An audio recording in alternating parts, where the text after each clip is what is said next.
사랑은 여전히 미친 짓이에요. 결혼도 사랑이라는 미친 짓의 연장선상이지요. 부자라 그래서 전부 다 이혼하지 않고 행복하게 사는 것도 아니에요. 통계를 보면 경제적인 게 1위다 이런 얘기들이 나오는데 결혼할 준비가 되어 있냐 되어 있지 않냐는 돈도 있고 못도 있고 여러 가지가 있지만요, 결혼에 있어서 제일 중요한 조건은 전 여전히 네, 구독자 여러분 반갑습니다. 저는 연세대학교 미래융합연구원에 재직 중인 이헌주라고 합니다. 정신건강의학과 전문의 최명기입니다. 매회 시청자분들의 고민과 사연을 바탕으로 우리가 지나쳤던 감정들을 해석해드리는 인간사용설명서 두 번째 시간입니다. 오늘의 주제는 결혼 전 확인해봐야 할 것입니다. 먼저 원장님께서 사연을 한번 읽어봐 주시죠.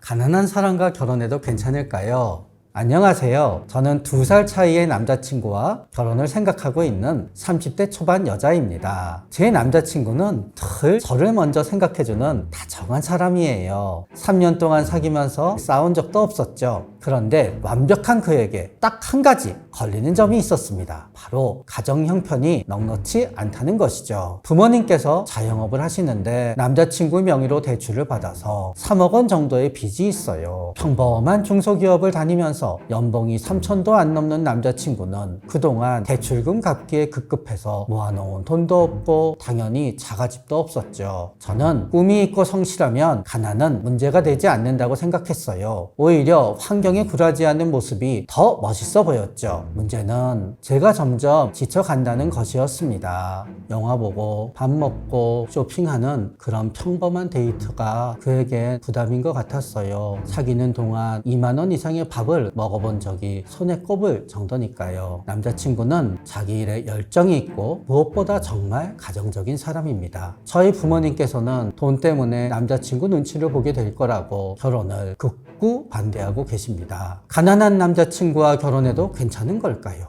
돈 때문에 결혼을 망설이는 제 자신이 너무 속물 같고 그에게 미안해집니다. 제발 도와주세요. 결혼을 하려는 사람의 가정 형편이라는 게 사실 굉장히 중요한 부분이잖아요. 만약에 원장님의 따님이 이런 상황이면은 결혼을 혹시 반대하실 것 같으신지 혹은 찬성하실 것 같으신지 궁금합니다. 일단은 반대한다, 찬성한다, 제 입장을 별로 얘기하지는 않게 될 것 같아요.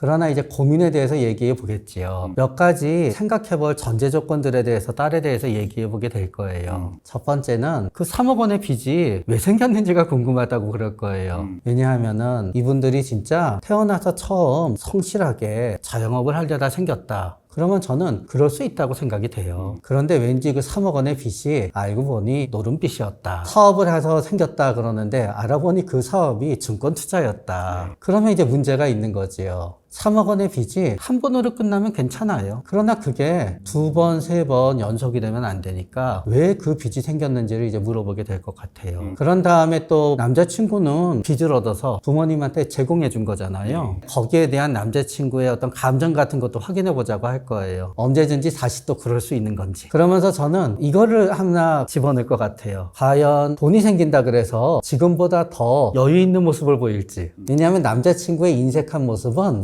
현재의 가난함 때문에 생길 수도 있지만요, 그 인색함은 일종의 습관일 수도 있어요. 거기에서 또 중요한 거는 돈 없으면 저희 딸이 사줘도 된다고 생각해요. 그러나 왠지 그 과정에서 상대방을 자꾸 부담 느끼게 하고 그 이상은 사치야 하는 남자친구의 태도가 저는 오히려 가난하다, 가난하지 않다보다 중요한지 생각할 것 같고요. 또 저희 딸한테는 그러겠지요. 우리는 가난하더라도 형편이 되면은 네가 원하는 건 결혼하더라도 다 해줄 수 있어. 그러면 가난은 너한테 큰 걱정이 안 될 텐데 남자친구가 남편이 됐을 때 그런 너를 바라보면서 마치 네가 독립되지 못하고 굉장히 잘못하고 있다는 듯이 얘기하면은 그때는 어떡하지? 그래서 이제 그런 생각할 것들을 얘기하겠지요. 사실 우리 그 사연을 보내주신 분도 본인도 결정을 못하고 있어요. 그렇기 때문에 아직은 갈등의 순간에 있는 사람한테는 반대할 것도 없고 찬성할 것도 없어요.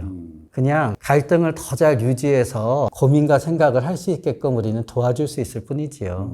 저도 사실 원장님처럼 빚이라고 하는 맥락이 어떻게 생겼는지 사실 맞아요. 찾아보는 게 굉장히 중요한 것 같아요. 왜냐하면 그게 사실 반복될 수도 있는 거고 또 아무래도 이 부모 사이와 자식 사이가 사실 분리가 잘 안 되는 부분이기 때문에 얼마든지 새로 생기는 가정에게도 이 빚이 부과가 될 수 있는 부분이잖아요. 다만 이제 저는 또 이런 부분도 있어요. 그러니까 딸이 생각할 때 이 남자친구가 그래도 굉장히 좀 다정다감하고 또 딸을 진심으로 사랑하고 사연만 봐서 우리가 정확히 알 수는 없지만 책임감도 있고 자신의 어떤 영역 안에서 그래도 굳건하게 나아가는 사람 같아요. 저라면 그 남자친구를 좀 만나서 어떤 사람인지를 저 스스로 먼저 한번 만나보고 좀 대화도 나눠보고 마지막으로는 만약에 그 결혼을 허락을 하게 된다면 부모님에 있는 빚을 자녀 세대에게는 나오지 않게끔 안전 장치를 좀 많이 해놓을 것 같습니다. 그래서 그 자녀는 자녀의 몫을 살아갈 수 있게끔 그러니까 이런 부분들을 어느 정도 명확히 하는 게 좀 필요하지 않을까 그렇게 생각합니다. 우리 사연자께서는 참 착한 분이기 때문에 결혼에 대해서 돈이라는 이유만으로 갈등하는 것 자체를 굉장히 부끄러워하세요. 그런데 결혼은 그런 것 같아요. 아무런 고민 없이 미친 듯이 좋아서 해도 결혼은 어떻게 될지 잘 알 수가 없는 것 같아요. 막상 살아보지 않으면 안 되는 부분도 있고요. 우리는 생각보다 불행에 취약해요. 그래서 불행이 닥치게 되면 무너지기도 하고요. 가장 그 결혼을 위태롭게 하는 게 그때 안 했어야 되는데 이런 마음이지요. 그런데 그나마 완전히 사랑하고 행복해서 결혼하게 되면은 적어도 그때 고민했을 때 결혼 안 했어야 되는데 하는 건 없지요. 우리는 다 태어날 때 좀 가난하게 살 수 있는 사람이 있고요. 돈이 없으면 안 되는 사람이 있는 것 같아요. 그렇죠. 그런데 우리 사연자분은 어쩌면 생각보다 금전적인 부분의 자체에서는 조금 자유로운 분인 것 같아요. 그래서 저는 사연자분의 이 가난을 대하는 태도가 저 부모님이 생각하듯이 세상을 몰라서가 아니라 가난 자체는 우리 사연자분의 행복에 주는 영향은 제한적일 거라고 생각해요. 다만 그 가난이 다른 불행과 만나지 않는다면 만약에 아이가 아파요. 갑자기 돈이 필요하게 돼요. 그러면은 그 가난은 불행과 연관되게 되지요. 혹은 둘 중에 한 명이 갑자기 일을 못하게 돼요. 그런 특별한 불행이 연관되지 않으면은 사연자가 생각하는 것보다 훨씬 더 가난은 잘 견딜 것 같아요. 그러나 오히려 제가 이렇게 봤을 때 우리 사연자께서 취약한 점은 인간적 갈등인 것 같아요. 자기 부모님과 결혼을 생각하는 남자친구 사이에 끼어 있는 거지요. 그런데 부모님도 무조건 안 돼라고 알고 있지만 남자친구 역시 이 이상 돈은 쓰면 안 돼라고 하면서 우리 사연자분의 갈등을 보담아주는 모습이 전혀 없어요. 물론 물질이 가는 것과 마음이 가는 것은 다를 수 있지만 어느 정도 물질과 마음은 같이 하거든요. 그 없는 사정에서도 그래도 우리 남자친구는 나를 위해서 작은 선물이라도 사주고 최선을 다하고 있어라는 느낌을 줄 수도 있는데 우리 사연자분한테 마음으로는 따뜻하게 해주고 있지만 너무 금전적인 배려는 없는 것 같아요. 저는 그런 점들이 되게 마음에 걸리고 그게 결국 사연자분으로 하여금 나중에 결혼한 후에도 이 사람은 나를 사랑한 것인가 아닌가라는 괴로움에 빠지게 할까 가 걱정이 돼요. 우리 사연자분의 사랑이 유지되기 위한 전제 조건은 남편의 사랑이 유지가 돼야 돼요. 남편의 사랑이라고 하는 거는 진짜 좋아해로 끝날 수도 있는 거고 나랑 같이 있는 옆에 사람을 편하게 해줘야 되거든요. 그런데 남자친구는 굉장히 우리 사연자분을 불편하게 하고 있어요. 사랑만으로 살 수 없다가 아니라 남자친구의 사랑이 조금은 좁고 위태롭다는 거지요. 만약에 데이트 비용도 사연자분이 대부분 내고요. 사연자분이 연봉도 더 많고요. 집도 잘 사면요. 남자친구는 당연히 친절하고 좋겠지요, 본인은. 그래서 우리가 생각하는 것보다 누군가 나한테 잘해주는 것에는요. 굉장한 이익이 걸려져 있는 경우가 더 많아요. 이제 연인일 때와 결혼할 때 아주 큰 차이가 뭐냐면 연인일 때는 아무리 그래도 둘이 다른 세계에 살거든요. 근데 이제 결혼을 하게 되면은 이게 세계가 합쳐지고 같은 세계관을 공유하잖아요. 근데 지금 보면 이제 남자친구는 굉장히 좀 눌려 있고 많은 짐을 가지고 있는 것처럼 보여요. 이런 경우에는 실제로 결혼으로 이어진다 하더라도 그 짐과 그 엄청난 눌려 있는 그런 모든 것들이 사실은 여자친구에게도 부과되지 않는다는 예외적인 상황은 있지 않을 수 있습니다. 맞아요. 그래서 그 부분을 감수할 각오를 좀 할 필요도 있다고 생각되고요. 그리고 남자친구가 좀 다정한 면이 있다고 했잖아요. 이게 뭐 꼭 그런 건 아닌데 보통은 이런 다정한 성격의 사람이 여자친구한테만 다정한 게 아니라 온갖 사람한테 다 다정한 경우들이 많고 그런 경우는 또 맺고 끊는 게 좀 잘 안 될 수 있어서 부모님이 어떤 부탁하는 거라든지 이런 부분에 대해서 이렇게 방어를 잘 해준다는 것이 아니라 상당히 거기에 휘둘릴 가능성이 있습니다. 이런 부분을 염두에 댄다는 것. 저는 이런 결혼을 해도 괜찮을 수 있는 성격과 가치관에 지닌 여성분도 전 있다고 생각해요. 일단 사람을 넷으로 나누는데요. 어떻게 나누냐. 첫 번째 부류의 사람은 많이 벌고 많이 써요. 두 번째 부류의 사람들은 많이 벌고 적게 써요. 세 번째 부류의 사람들은 적게 벌고 많이 써요. 네 번째 부류의 사람은 적게 벌고 적게 써요. 만약에 우리 사연자분이 굉장히 적게 벌고 적게 쓸 수 있고 비교도 하지 않고 그렇다 그러면은 적게 벌고 많이 써야 되거나 많이 벌고 많이 써야 되는 사람이 배우자의 경제적 여건에 영향을 받는 것보다는 덜 받게 되지요. 그렇기 때문에 우리는 사연자분에 대해서 일반적인 충고를 하긴 했지만 사실은 사연자분이 어떤 분이냐에 따라서 충고와 내용은 조금 달라지는 것 같아요.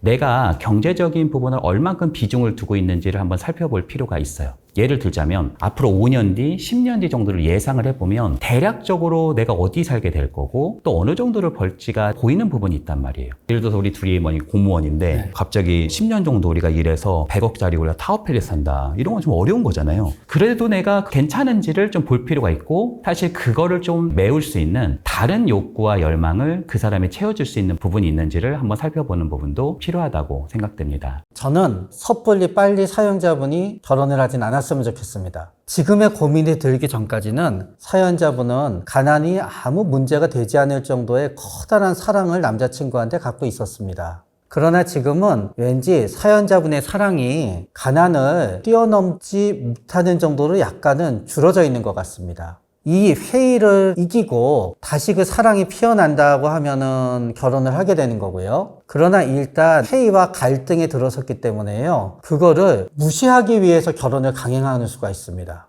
남자친구는 오히려 사연자분이 흔들려 하기 때문에 빨리빨리 결혼을 하자고 할 수도 있습니다. 그러나 저는 그러지 마시고 회의와 갈등이 더 커져서 결론이 저쪽으로 나든 회의와 갈등이 줄어들면서 나의 사랑이 더 커지건 조금 더 결론이 난 다음에 결혼을 하지 지금 이 상태로는 절대로 결혼하지 말라고 저는 말씀드리고 싶습니다. 그 항해를 건널 때 저는 굉장히 중요한 부분은 어쩌다가 나이가 차서 혹은 그냥 남자친구가 지금까지 나한테 했던 게 너무 고마워서 혹은 그냥 부모님이 좋다고 하시니까 이러지 마시고 내가 결혼을 선택할 만한 나의 자발성, 나의 결단, 진짜 좋은 말씀이십니다. 나의 선택 이런 부분이 결혼에서 선행되어야 되는 부분이 아닐까 이렇게 생각합니다. 근데 이제 이게 질문을 할 때 그럼 뭐 네가 아버지 뭐 하시노? 얼마 버는지 이런 거 물어보기 좀 힘들잖아요. 힘들죠. 쉽지 그래서 않잖아요. 그럴 때 소득금액 증명원을 떼달라 그러면 돼요. 네, 정말 깔끔하시네요. 또 이런 부분도 있어요. 유연하게 해보려면 둘이서 결혼 계획을 세우고 할 때 많은 커플들이 자녀 계획은 어떻게 하고 어디 다니자 이런 얘기는 많이 하시는데 사실 경제적인 계획을 세우지 않는 경우들이 되게 많거든요. 경제적인 것들을 서로 좀 디테일하게 얘기해 보는 게 필요합니다. 예를 들자면 그래도 한 2030년에는 이런 정도의 이런 아파트 같은 거를 좀 하나 사고 싶고 최소한 이 정도의 이런 걸 좀 해보고 싶은데 어떻게 생각해? 그럼 불가능하다고 얘기를 할 부분이 있을 거고 이렇게 서로가 어떤 방향을 세우고 그것을 이루기 위한 수단에서 어떻게 하면 우리가 그렇게 해볼 수 있을까? 이런 이야기를 하다 보면 서로의 어떤 경제적 수준이 자연스럽게 나오는 경우가 많습니다. 이 사람이 얼마 이하면 뭐 탈락 뭐 이런 거 전혀 아니겠지만은 어떤 면에서는 이걸 조율할 수 있겠죠. 사실 이 경제적인 것들에 대한 계획을 서로 같이 세우고 디테일한 부분들을 채워나가는 것에 대해서 서로의 자원을 물어보면 자연스럽게 그런 부분들을 조금 더 아는 부분들이 있다. 이렇게 더 말씀드리고 싶네요.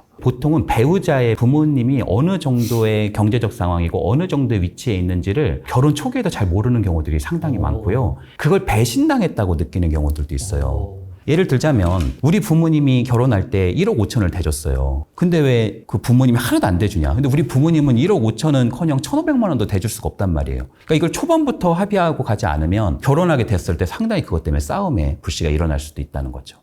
저는 제 개인적으로 이거는 각자의 스타일이에요. 저는 살면서 별로 처와 진지한 대화를 우린 해본 적은 없어요. 맨날 놀리고 놀고 그런 대화만 해봤고요. 결혼 전에도 진지한 대화는 없었어요. 그냥 자연스럽게 오가는 게 대화인 거지. 이게 진지한 대화에서는요, 대체적으로 싸우게 되거나 거짓말을 많이 해요. 사실 결혼해야 되겠는데 우리는 언제쯤 돼서 집을 사게 될지 그럼 모범답안은 그거예요. 진짜 노력할 때가 모범답안이지요. 진지한 대화는 대부분 파혼으로 이어질 수 있어요. 진지한 대화가 통하는 사람이 있고 통하지 않는 사람이 있다는 거죠. 그러나 많은 사람들이 진지한 대화를 못하는 이유는 어디에서 있냐 하면은요, 결혼을 할 때 보면은 묘하게 조금씩은 갑과 을이 있어요. 갑은 이 결혼이 조금 삐끗해도 된다고 생각하는 게 갑이에요. 을은 이 결혼을 해야만 된다고 생각하는 사람이에요. 사실 진지한 대화를 해서 정보를 얻는 거는 을한테 더 많이 필요하지요. 그런데 을은 어떻게든지 이 결혼을 해야 되기 때문에 싸우게 되거나 문제되는 점이 생기기를 원치 않아요. 실질적으로 진지한 대화가 이루어지기 참 힘들고 진지한 대화를 하다가도 왠지 싸우는 각이 됐을 때 결국은 한쪽이 알았어 하고 물러나면서 오히려 계획대로 잘 되지 않는다는 게 제 개인적인 생각이에요.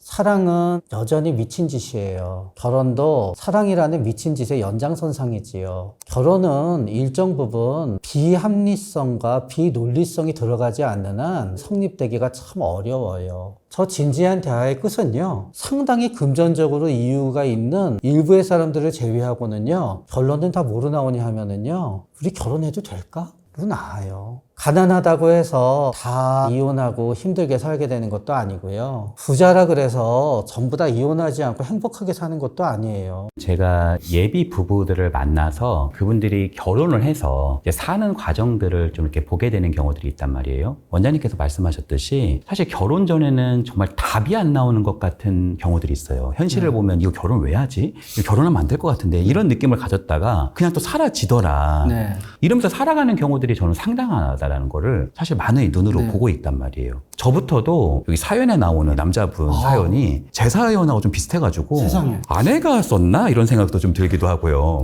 근데 제 아내가 그런 얘기를 하더라고요. 현실을 보지 않고 당신과 함께 이루어갈 미래를 봤다. 맞아요. 그런 진지한 대화가 우리에겐 필요해요. 네. 결혼을 할 때 사람들이 이제 사랑이라고 하는 부분을 좀 적게 생각하는 경우들이 많은데 사실 제가 많은 부부들을 이렇게 만나보면 정말 답이 안 나오는 상황이 뭐냐면 둘이서 정말 사랑을 안 한 거예요. 그러니까 별로 안 좋았는데 그냥 조건만 보고 결혼한 사람들도 있어요. 그러면 이거는 진짜 어떻게 답이 안 나오는 경우가 많거든요. 왜냐하면 맞아요. 사이클상 경제적인 건 이렇게 어려워지기도 하고 뭐 건강에 문제가 생기기도 하고 막 이러는데 우리가 추억이 밥 먹여주냐 그럴 수도 있는데 그 엄청나게 사랑했던 어떤 기억 순간들 그것들은 부부에게 있어서 평생 동안 대체될 수 없는 강력한 자원이라고도 생각됩니다. 맞아요. 그래서 우리 통계를 보면 경제적인 게 막 1위다 이런 얘기들이 나오는데 서로가 그냥 돈 때문에 유지되고 있어요. 근데 만약에 돈까지 어려워지거나 이러면 어떤 면에서는 기름에다가 불 붙는 격일 수 있단 말이에요. 사실은 부부 사이에서 원래 우리가 얼만큼 그 사랑하고 믿고 신뢰할 수 있고 동행할 수 있는 파트너십이 있는지 이런 부분을 사실은 점검하는 것도 매우 중요하다고 생각합니다.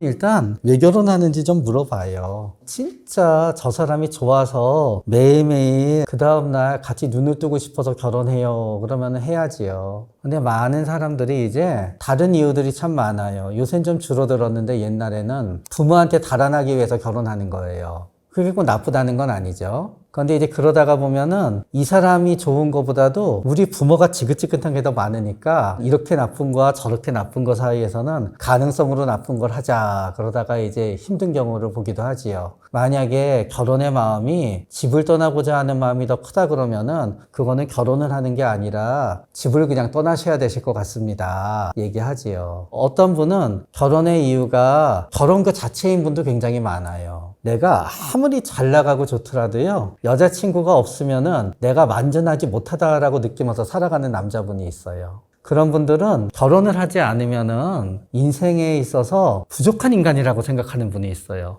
그분들은 결혼을 해야만 돼요. 그러면 이제 그분들에 대한 대답은 이중이에요. 맞아요. 이거를 해야지 인생이 넘어가면은 이혼하더라도 그냥 해봅시다. 그러기도 하고요. 반대로 결혼을 안 하면 안 될 것 같다라고 하지만 그거로 인해서 또 너무 압박을 받는다 그러면 또 생각해보자고 하게 되기도 하지만 이제 고민이 되는 경우고요. 전 진짜 이런 분도 봤어요. 결혼하는 이유가요. 청약주택 때문에 하시는 분도 봤어요. 네, 그리고 청약주택 때문에 결혼을 하시는 분들이요. 그렇게 가난한 분도 아니었어요. 대한민국 굴지의 대기업을 다니는 두 분이 계약 결혼처럼 했대요. 그런데 살다가 보니까 서로의 마음이 달라진 거예요. 이쪽은 좀 아이도 갖고 그러고 싶고 저쪽은 계속 안 가진다고 하고. 이렇듯이 결혼을 하기 전에 마음과 갈등은 참 여러 가지인 것이더라고요. 결혼할 준비가 되어 있냐, 되어 있지 않냐는 내가 생각이 많지 않고 결혼한 후에 어떤 행복한 삶에 대해서 자꾸 생각하게 되어 있다는 거는 결혼에 대한 준비가 잘 되어 있다는 것을 생각하고요. 결혼이 다가올수록 마음이 불안하고 이 결혼을 해야 되는구나 라고 생각하게 되는 건요. 마음의 준비가 잘 안 되어 있다는 걸 의미하지요. 원장님 말씀처럼 그러니까 결혼이 도피처가 되면 참 문제가 많은 것 같아요. 늑대가 무서워서 굴로 도망갔는데 거긴 사자굴인 그런 경우도 많고요. 사실 내가 어떤 부모님의 너무 어떤 면이 싫어가지고 그분으로부터 벗어나기 위해서 결혼을 했는데 배우자는 더한 거예요. 이런 경우도 상당하기 때문에 사실은 결혼은 도피처가 될 수 없다고 저는 생각하고요. 두 번째는 자신을 잘 이해하는 게 되게 중요하다고 맞아요. 생각합니다. 진짜 이게 자기가 이해가 잘 안 되면 자기가 가지고 있는 아주 작은 편견을 가지고 상대방을 되게 판단하고 막 그럴 수 있거든요. 왜 이렇게 이기적이야? 왜 이렇게 당신은 뭐 할 일을 안 해? 계속 이럴 수 있는데 사실은 그런 면모가 어떤 면에서는 나의 작은 마음의 기지에서 나오는 경우들이 있거든요. 그래서 자신을 좀 충분히 이해할 수 있는 것, 그리고 자기가 결혼할 만큼 성숙해 있고 좀 독립적일 수 있는가, 좀 책임지고 나아갈 수 있는 사람인가, 자기가 가지고 있는 장점은 뭐지, 약점은 뭐지, 이런 부분들을 좀 어느 정도는 볼 수 있는 힘이 좀 필요하다고 생각됩니다. 그런 부분이 떨어지는 분들끼리 결혼하시면 서로 굉장히 탓하는 경우들이 많거든요. 그래서 자기를 먼저 이해하는 것이 오히려 먼저다. 세 번째는 결혼을 할 때는 상대방에 대한 환상으로 뒤덮여 있는 경우들이 많단 말이에요. 그 부분도 필요하지만 어떤 면에서는 사람에게는 빛과 그림자가 같이 있듯이 내가 그 사람의 빛을 사랑하는 만큼 그 사람의 그림자, 그 사람의 고통, 그 사람의 약점이 나올 텐데 그걸 내가 충분히 감안하면서도 우리가 협력할 수 있는가, 이런 부분들을 고려하는 부분도 저는 아주 필요하다고 생각합니다. 하나 빼먹었어요. 진짜 중요한 건데 믿어지지 않지만 가끔 성적 매력을 못 느끼는 사람과 결혼하는 분들이 있어요. 그런 결혼을 하게 되잖아요. 참 잘 안 돼요. 여성분인데 남성분의 경제적인 조건만 보고 결혼하잖아요. 아이 하나 낳고 그러지만요. 그때부터 진짜 남편을 돈 벌어오는 사람으로 많이 구박하고는 해요. 맨날 잔소리하고 그러면서 굉장히 불행하게 사는 경우도 많이 봤어요. 그러니까 어떤 분은 결혼하면서부터 이혼 계획이 딱 서 있어요. 10년을 채워야지. 우리가 결혼은 돈도 있고 못도 있고 여러 가지가 있지만요. 결혼에 있어서 제일 중요한 조건은 전 여전히 섹스라고 생각해요. 내가 섹스하고 싶지 않은 사람이랑 결혼하는 건 전 굉장히 말려요. 굉장히 불행해져요.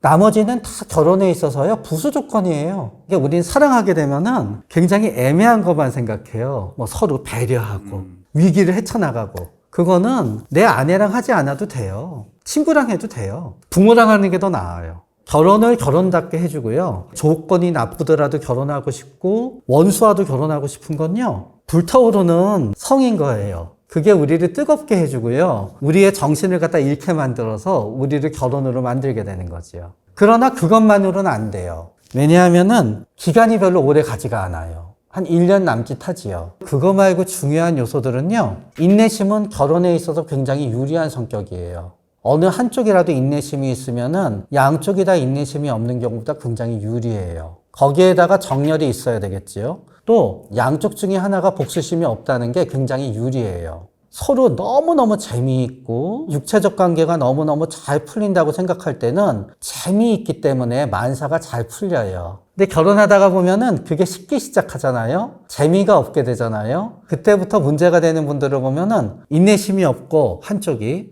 복수심이 강하고 무책임하면 잘 안 되는 것 같아요. 그런데 이게 참 어려운 게 눈에 보이는 거는 눈에 안 보이는 걸 이겨요. 눈에 안 보이는 거는 불확실하고 눈에 보이는 건 확실해요. 그래서 제가 많은 분들한테 드리고 싶은 위로는 뭔가 하면은요. 결혼을 한 후 불행하고 잘못됐다 그래서 너무 자신을 자책하지 마세요. 그 당시로서는 최선의 선택을 한 거예요. 우리는 결과를 보고 과거의 선택을 평가하거든요. 결과가 안 좋다 그래서 이게 나쁜 선택인 건 아니에요. 결혼을 하시는 모든 분들은요. 완벽하고 최선의 더할 나위 없는 선택을 하셨던 거예요. 그러나 거기에 사건과 사태가 개입하면서 내가 할 수 있는 최선의 완벽한 결혼을 하지만 불행하게도 되고 행복하게도 될 뿐이지요. 부부 상담이라는 작업이 정말 만만치 않고 그럴 때 저희들이 보통 이제 하는 개입 중에 하나가 의외로 그 갈등 자체를 풀어내는 것이 아니라 둘 사이에 숨겨져 있는 로맨틱한 감정 자체를 그냥 불러일으키는 게 있어요. 맞아요. 네. 그러면 이게 사랑을 하게 되고 서로가 터치가 네. 되고 이 로맨틱 감정이 네. 예전에 있었던 그 사람의 그 느낌이 막 살아나면 그 엄청난 것들이 이렇게 사라지면서 서로가 굉장히 연합하게 되는 경우들이 맞아요. 많거든요. 근데 이제 그런 걸 아무리 찾고 하려고 해도 그 사람 둘이 원래 사랑하지 않은 거예요. 원장님 말씀하셨듯이 어떤 뭔가 조건만 보고 결혼했거나 이랬으면은 그 사람을 사랑하거나 그 사람을 보면 가슴이 전혀 뛰는 그런 기억 자체가 없는 거예요. 그러면 정말 난감할 때가 맞아요. 많이 있거든요. 실제로 어떤 분을 만났는데 어떤 여성분이 정말 많이 이제 우시더라고요. 남편이 착하고 뭐 돈도 잘 벌고 집안도 괜찮고 근데 문제는 뭐냐면 자기는 그 사람을 사랑하지 않았다는 거예요. 그러니까 너무 중요한 거 하나가 빠져 있어서 그 사람 내면에 뭔가 구멍이 난 것 같은 그런 모습을 저는 본 적이 있어서 사랑이라고 하는 부분은 모든 조건을 우리가 봐야 되지만 좀 가장 중요한 부분이 아닌가 이렇게 생각되고요. 두 번째는 우리가 결혼이라는 것은 생활 습관이라든지 뭐 가치관이라든지 가사의 분담이라든지 이런 걸 다 볼 수 있잖아요. 근데 그것을 볼 수 있는 아주 중요한 팁은 그 사람의 원가족 있잖아요. 그러니까 예비 이제 부모님이 되실 그 부부들의 상호작용을 보는 것도 되게 중요합니다. 그러니까 보통 우리는 부모와의 상호작용을 많이 보는데 부부가 관계를 어떻게 하고 있는지를 보면 아 그게 앞으로 어떻게 재현될 수 있겠구나 이걸 볼 수 있어요. 예를 들어서 남편은 가사에 전혀 돕지 않는다. 근데 이게 그 이전 세대니까 그랬고 젊은 세대는 안 그러겠지. 근데 의외로 그런 부분을 아주 어렸을 때부터 당연하게 내가 살아왔기 때문에 이걸 내가 왜 치워? 내가 일이 아닌데 약간 이렇게 생각하는 경우들이 상당해요. 그리고 세 번째는 성격의 차이인 것 같아요. 내가 받아들일 수 없는. 그러니까 성격 요인 중에는 예를 들면 어떤 사람은 굉장히 친밀감을 중요하게 생각하는 사람이 있고 어떤 사람에게는 그렇게 친밀감이 밥 먹여주냐 관계성보다는 일이 좀 중요한 사람이 있을 수 있단 말이에요. 그럼 이 둘 사이의 간격이 생각보다 이 둘이 다른 거고 건널 수 없는 강이 되는 경우들이 많아요. 그래서 내가 이 사람한테 뭔가 채워지지 않는다 정서적인 게 그리고 이 사람하고 있으면 내가 너무 또 감정적이다 이런 것 때문에 서로가 굉장히 많은 갈등들을 겪는 경우들이 있어서 그런 성격적인 변인들을 고려하는 것도 매우 중요하지 않을까 이렇게 생각합니다. 오늘 우리 이현주 교수님의 이 인간적이 훌륭한 말씀들이 우리 사연자분께 많은 도움이 되었길 바랍니다. 지식인사이드 네이버 카페에 이제 여러분들의 고민과 사연을 올려주세요. 그러면 저희가 다음 영상에서 우리 이현주 교수님이 따뜻하게 보다듬어 주실 겁니다. 감사합니다. 감사합니다.